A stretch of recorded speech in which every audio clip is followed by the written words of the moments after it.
Ya. Baik, Assalamualaikum warahmatullahi wabarakatuh. Selamat pagi, siang, sore, malam, Pak Hendra. Kami dari kelompok 8 akan mempresentasikan progres atau proyek kami pada UTS kali ini, yaitu analisis visual dalam eh, efek dari GDP, Gross Domestic Product, dengan Human Immunodeficiency Virus dengan menggunakan Tableau. Dan pada implementasinya kami akan membandingkan dari GDP itu dengan death rate atas kematian dari penyakit HIV/AIDS. Nah, pada kesempatan kali ini kami akan menjelaskan tentang introduction dan tujuan kami, lalu juga ada metode yang kami lakukan, hasil eksperimen dan kesimpulannya. Perkenalkan, saya Yanwar Indra Putra dengan NIM 187231019 dan rekan saya. Saya Sandy Venita dengan NIM 187231057. Baik, eh, latar belakang dari proyek kami ini beralaskan bahwa kemiskinan dan keterbatasan sumber daya sosial ekonomi ini meningkatkan resiko HIV/AIDS melalui perilaku beresiko, kekurangan pangan, dan terbatasnya akses kesehatan. Dan penelitian ini menunjukkan bahwa prevalensi HIV lebih tinggi pada masyarakat miskin dibandingkan kelompok berpenghasilan yang lebih tinggi. Namun, bukan karena faktor ras atau etnis, melainkan kondisi sosial ekonomi. Di negara miskin itu sendiri, keterbatasan perumahan, pangan, dan mahalnya obat antiretroviral semakin memperburuk dampak dari HIV/AIDS itu sendiri. Untuk memperjelas penelitian ini, ba- penelitian ini bertujuan bahwa untuk menganalisis hubungan antara pertumbuhan ekonomi suatu negara yang diukur melalui GDP dengan prevalensi setelah infeksi baru HIV/AIDS atau death rate atau rasio meninggalnya seseorang karena HIV/AIDS. Dan melalui visualisasi data menggunakan tabel, penelitian ini juga bertujuan untuk menunjukkan pola korelasi antara faktor sosial ekonomi dan kesehatan, mengidentifikasi perbedaan tren antar benua, dan mengevaluasi sejauh mana peningkatan GDP dapat berkontribusi pada penurunan kasus HIV/AIDS dan perluasan akses terapi.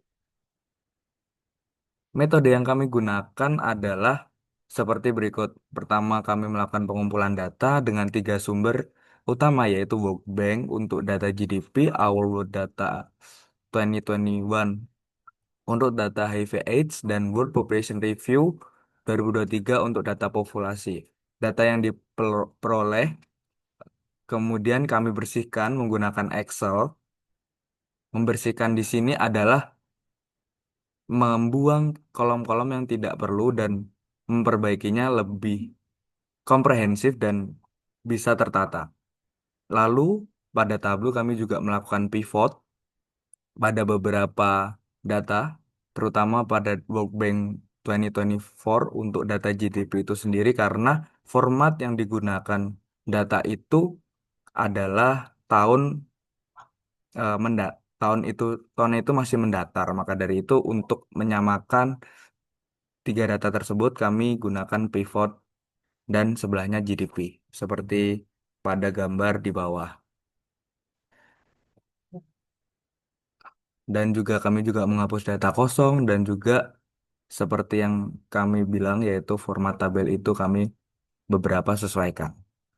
Setelah itu kami melakukan penggabungan dari ketiga dataset tersebut dengan teknik inner join yang ada di Tableau dengan merelasikan ketiga data tersebut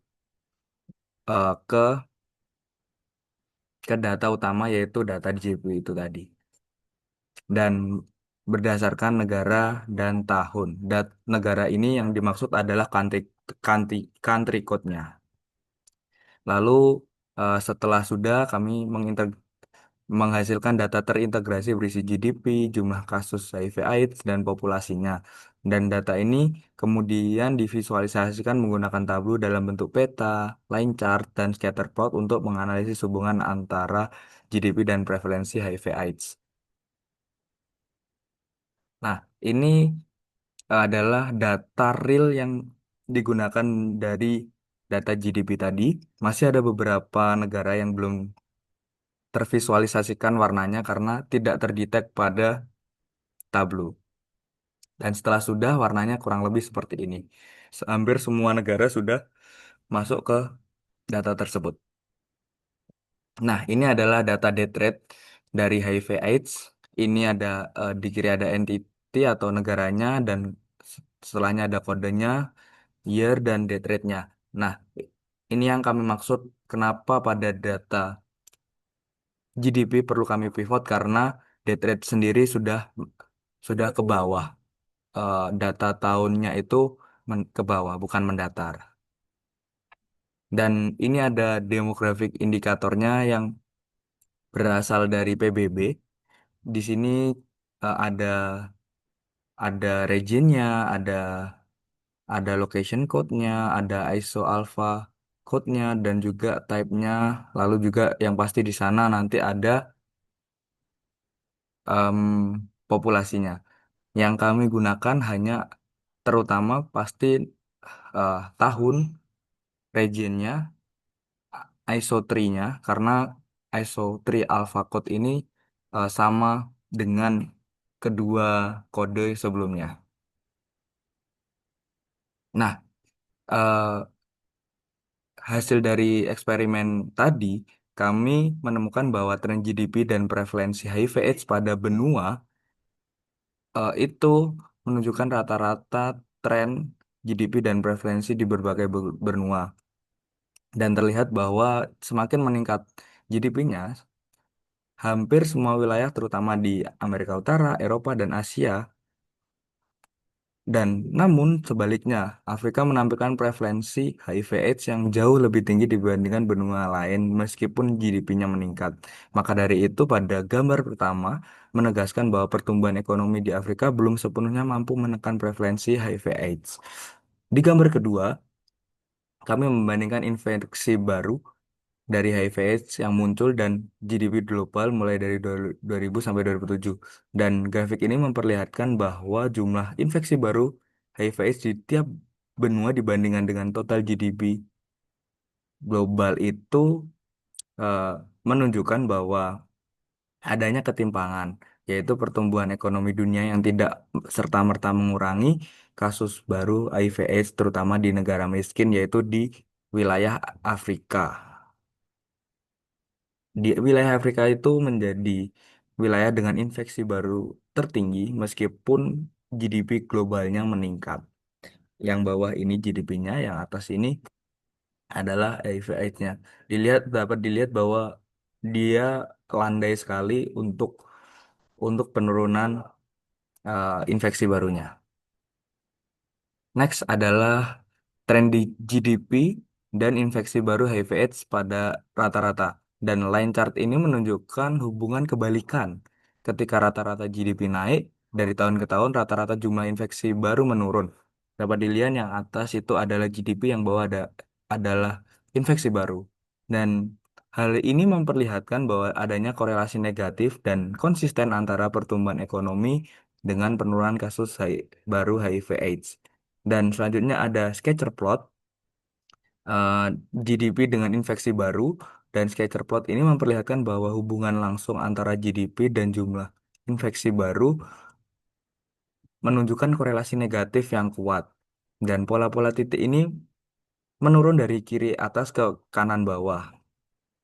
Dan ditambah tren lainnya juga menurun. Artinya semakin tinggi GDP suatu negara, maka semakin rendah jumlah infeksi baru di HIV/AIDS pada negara tersebut. Lalu ada juga tren infeksi baru di dan GDP di Asia. Hasilnya sama kurang lebih. Uh, se- GDP pada Asia semakin meningkat pesat pada periode yang sama, namun uh, jumlah infeksi baru HIV/AIDS ini malah menurun pada sekitar tahun 2000 sampai 2007. Dan hal ini sama menggambarkan bahwa pertumbuhan ekonomi tidak selalu langsung menekan infeksi baru HIV/AIDS karena faktor sosial dan kesehatan juga berperan. Lalu ada scatter plot GDP dan infeksi baru di Asia. Scatter plot ini juga memperlihatkan bahwa hubungan negatif antara GDP dan jumlah infeksi baru di Asia dan titik-titik tersebut membentuk pola menurun dan garis tren menunjukkan bahwa negara dengan GDP tinggi cenderung memiliki lebih sedikit kasus baru HIV/AIDS. Meskipun demikian, faktor lain selain ekonomi turut memengaruhi angka infeksi.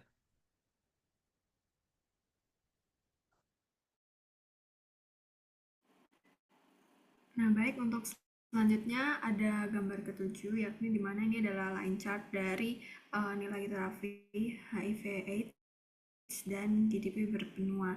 Nah, kita bisa lihat di garisnya itu untuk negara yang mengalami peningkatan ada di Afrika dan Eropa. Jadi mereka bisa disimpulkan kalau pertumbuhan ekonomi mereka karena GDP-nya naik bisa bantu mengendalikan penyakit HIV/AIDS-nya tersebut. Kemudian selanjutnya ada area chart. Nah, area chart ini itu adalah GDP dan nilai terapi HIV/AIDS dari tahun 2000 sampai 2017. Dan kita bisa lihat di situ untuk kemampuan menyediakan terapi HIV/AIDS-nya itu meningkat. Jadi kita bisa lihat di benua Afrika itu sendiri nilai pertumbuhan GDP-nya juga ikut meningkat. Nah, terus ada juga misalnya seperti di Asia untuk GDP-nya dia memang ada pertumbuhan, namun dia nggak secepat seperti Afrika tadi. Jadi memang banyak faktor kenapa ada penurunan angka infeksi di Asia itu nggak bisa seperti Afrika. Next.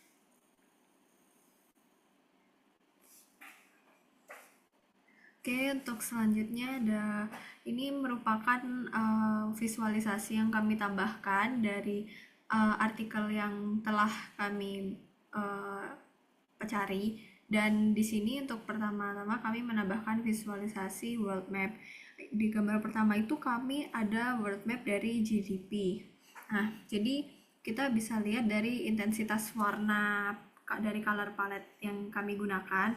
Kalau warnanya pekat itu menandakan GDP-nya tinggi, dan untuk warna yang lebih pudar itu akan menandakan GDP-nya rendah. Nah, jadi kita bisa lihat di situ negara-negara yang pekat seperti Amerika Serikat, Tiongkok, dan sekitar situ tuh menandakan GDP mereka tinggi karena warna birunya lebih pekat. Sementara yang lainnya itu karena warnanya mereka lebih pudar, jadi GDP-nya mereka tuh rendah.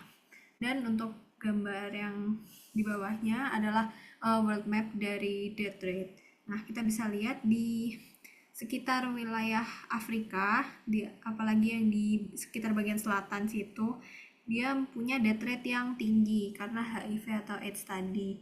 Jadi untuk Afrika, negara-negara di Afrika itu mereka bisa disimpulkan death rate-nya tinggi dibandingkan negara-negara yang lain. Sementara yang lainnya ini karena mereka warnanya rendah, warnanya pudar, jadi GDP-nya salah, maksudnya death rate-nya lebih rendah daripada yang di Afrika tadi gitu. Next.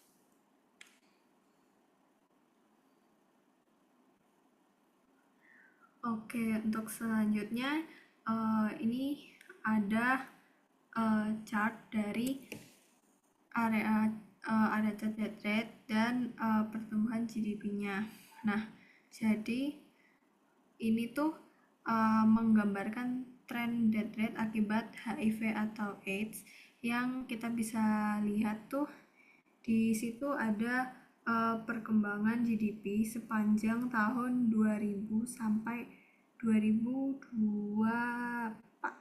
Nah, terus tiap warna garisnya itu merepresentasikan GDP suatu negara. Jadi kita bisa lihat negara-negara yang tinggi itu untuk warnanya sendiri. Untuk warna yang hijau dan biru itu, yang hijau ini dipunyai oleh negara Tiongkok dan yang biru ini dipunyai oleh negara Amerika Serikat. Jadi kita bisa simpulkan mereka punya GDP yang tinggi.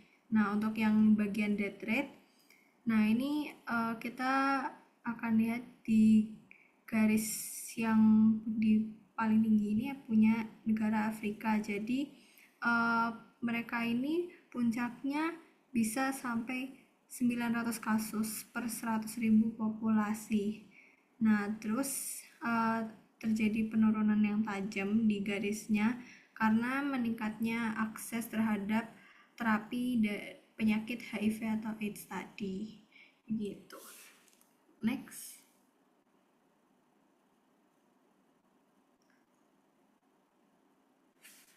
Oke, selanjutnya yang di gambar berikutnya ini adalah compare income dari antara tingkat kematian akibat HIV dan AIDS dengan pertumbuhan GDP. Itu yang bawah. Jadi yang atas ini grafik dari HIV, tingkat kematian atau death rate, yang bawah adalah GDP-nya. Nah, jadi kita bisa lihat kalau di grafik atas itu, di bagian atas, tingkat kematian akibat HIV atau AIDS-nya itu terjadi di negara-negara yang income-nya itu low, khususnya mungkin sekitar tahun 2004 sampai 2005. Terus after periode itu ada penurunan hampir di semua kelompok ya. Jadi ada, bisa disimpulkan ada dampak positif dari akses terapi HIV atau AIDS tadi. Nah, untuk gambar yang bawah sendiri ada kita bisa lihat perkembangan GDP global. Nah, negara yang berpendapatan tinggi itu mendominasi grafik dengan peningkatan GDP sepanjang 2000 sampai 2001. Dan untuk kelompok yang low income, nah itu kita bisa lihat peningkatan GDP-nya cenderung uh, lebih stagnan dan tertinggal dibandingkan kelompok yang pendapatannya menengah dan tinggi. Tuh. Oke, next.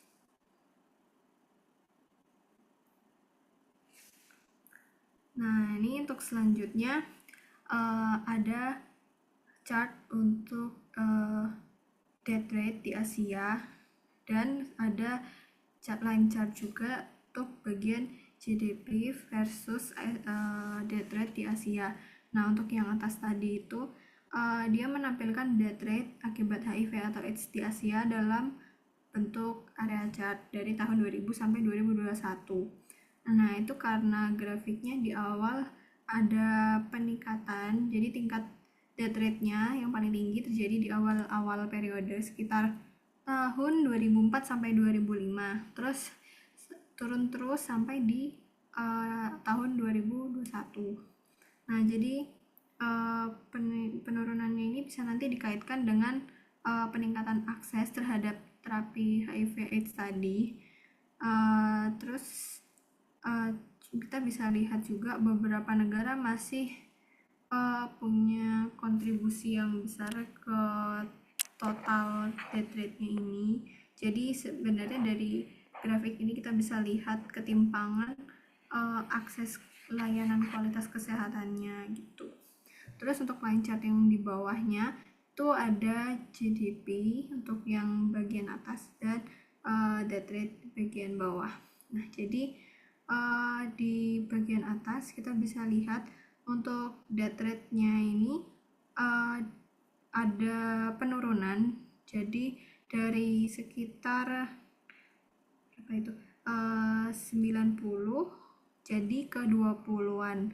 Nah, dan sebagian besarnya itu death rate-nya cenderung rendah dan stabil di bawah 20 per 100.000 populasi. Terus untuk grafik yang bawahnya itu nampilin tren GDP. Nah, untuk garis yang biru muda itu adalah negara Cina, dan itu GDP-nya melonjak dari 1 triliun US dollar sampai lebih dari 15 triliun US dollar. Dan untuk yang coklat ditandai oleh Jepang, dan itu kita bisa lihat untuk GDP-nya stabil di sekitar 5 triliun US dollar. Terus negara-negara yang lainnya kita bisa lihat mereka ada pertumbuhan konsisten, cuman mungkin tidak drastis negara Cina gitu. Oke, selanjutnya.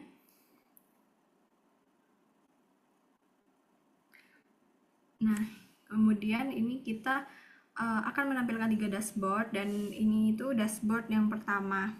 Jadi di sisi kiri ini ada 2 world map, dan world map ini itu world map death rate dan world map GDP. Untuk world map death rate ini menampilkan death rate akibat HIV/AIDS, dan seperti yang tadi kita bisa lihat berdasarkan intensitas warna dengan negara-negara yang punya death rate yang tinggi ataupun death rate yang rendah dari intensitas warna tersebut.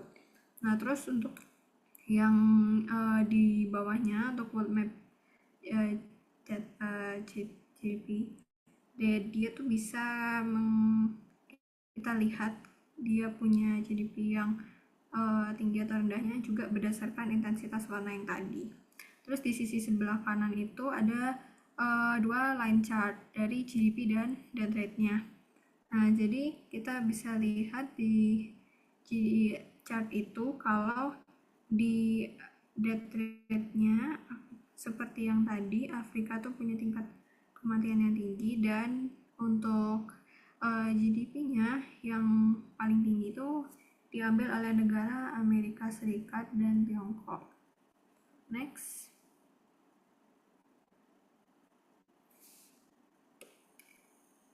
Nah, untuk dashboard yang kedua ini, jadi kita akan menyajikan GDP-nya ini di GDP vs death rate, tapi ini dibagi sisi kiri itu ada per benua dan sisi kanan itu per income.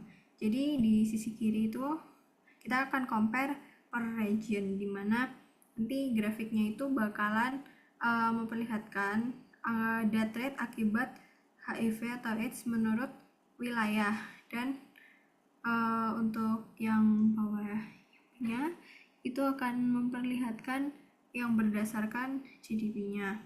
Nah, terus kita bisa lihat melalui dashboard ini kalau Afrika itu mendominasi angka kematiannya di tahun 2000 sampai 2005. Kita bisa lihat di situ tinggi sekali. Dan terus untuk wilayah yang lain-lainnya seperti Amerika Utara, Eropa, dan Asia Timur, dia punya death rate yang rendah tapi GDP-nya naik terus gitu. Terus untuk yang sebelah kanan kita akan lihat ketika GDP dan rate-nya ini dikelompokkan berdasarkan income-nya. Nah, di grafik ini kita bisa lihat kalau death rate-nya yang paling tinggi itu terjadi di negara-negara yang low income dan lower middle income. Nah, puncaknya itu nanti bakal ada di tahun 2004 sampai 2005. Terus pelan-pelan menurun. Nah, terus untuk yang high income countries itu dia punya angka death rate yang lebih rendah. Nah, jadi kesimpulannya mungkin untuk pertumbuhan pendapatan ini untuk high income countries ini dia GDP-nya meningkat secara signifikan, cuman untuk yang low income countries ini hampir kurang kelihatan untuk kontribusinya terhadap GDP global gitu. Next. Oke, untuk selanjutnya di sini ada dashboard yang terakhir, di mana untuk sisi sebelah kiri akan ditampilkan GDP vs death rate di Asia berdasarkan income, dan untuk yang di sebelah kanan GDP vs death rate di Asia saja gitu. Dan ini nih kita bisa lihat untuk pertumbuhan GDP-nya ini lebih signifikan di Asia ya, terutama didominasi sama negara Cina. Nah, kemudian diikuti sama Jepang dan India. Nah, terus untuk pola death rate-nya sendiri, dia konsisten turun dari 2000 sampai 2021. Terus kita juga bisa lihat negara-negara yang kayak Kamboja, India, Myanmar itu death rate-nya tertinggi tapi bisa turun. Jadi kita bisa simpulkan kalau penanganan HIV atau AIDS di negara tersebut tuh berhasil gitu. Next. Oke, untuk kesimpulannya sendiri, kita bisa simpulkan kalau ada korelasi negatif antara pertumbuhan ekonomi suatu negara yang bisa diukur jadi GDP dengan prevalensi ataupun jumlah infeksi baru dari HIV atau AIDS. Jadi artinya tuh semakin tinggi GDP suatu negara, cenderung angka death rate-nya itu semakin rendah.